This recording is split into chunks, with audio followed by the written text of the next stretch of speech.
Naniniwala si OG Diaz na magiging buo lamang ang happiness ni Vice Ganda sa pagtungtong sa GMA7 kapag napatawad na siya ni Jessica Soho.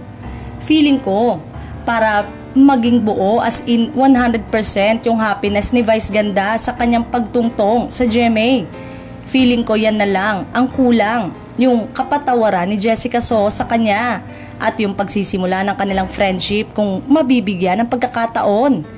Wika ni OG sa kanyang showbiz update vlog. Nasabi ito ni OG nang mapag-usapan nila ng mga co-host niya ang di umano'y mga demolition job laban kay Vice, kung saan kabilang daw sa binubuhay ang issue ng TV host, comedian sa veteran broadcast journalist. Nag-ugat ang issue sa joke ng kabogable star kay Jessica Soho sa isang concert niya noong May 2013 na binatikos ng mga GMA reporter. Nagsorry na si Vice Ganda kay Jessica sa naging joke niya, pero hanggang sa ngayon ay hindi pa nagpapahayag ng kapatawaran sa kanya si Jessica.